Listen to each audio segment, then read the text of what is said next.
बिस्मिल्लाहिर्रहमानिर्रहीम। आज हम मौजूद है न्यू हसन ब्लॉक में, तो आइए ज़रा बात करते हैं। अस्सलाम वालेकुम। वालेकुम अस्सलाम। सर क्या नाम है आपका? मेरा नाम अली रज़ा। प्लॉट नंबर क्या है? Plot number 252 new Hasan block है।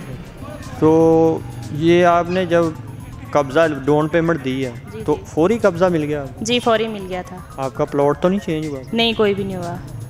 तो कब्ज़े के दौरान जब काम शुरू करवाया आपने घर का, उसके दरमियान में आपको कोई किसी किस्म की परेशानी हुई हो? नहीं, कोई परेशानी नहीं। भाई साहब का तावन कैसा था? भाई साहब का तावन बहुत अच्छा है, माशाल्लाह बहुत अच्छे हैं। तो इससे पहले आप कहाँ पे थे? इससे पहले हम यहाँ चूंग बाज़ार में। घर अपना था? नहीं, रेंट पे था। रेंट पे? कितना रेंट दे रहे थे? 10,000 रेंट दे रहे थे। यहाँ पे रहकर खुश हैं आप? जी अल्लाह का शुक्र है, खुश हैं। तो ये आपका गवर्नमेंट से क्या अपील है? गवर्नमेंट से ये अपील है कि हाजी साहब को NOC दे दें। उन्होंने गरीबों के लिए बहुत अच्छा सोचा, वो बहुत अच्छे इंसान हैं। वो गरीबों के लिए उन्होंने सोचा इतना कुछ और उन्होंने ये सब किया, बहुत अच्छे इंसान है। बस उनको NOC दे दिया जाए। चलें, शुक्रिया। ये आपके, मैं हूँ आपका मेज़बान नवीद अहमद। साथ इजाज़त दीजिए, अल्लाह हाफिज़।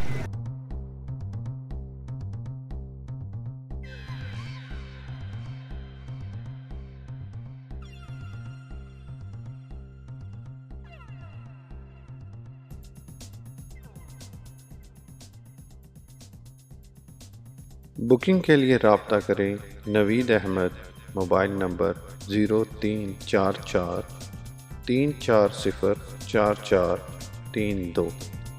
बराए मेहरबानी हमारा चैनल सब्सक्राइब करें और वीडियो को लाइक और कमेंट करें।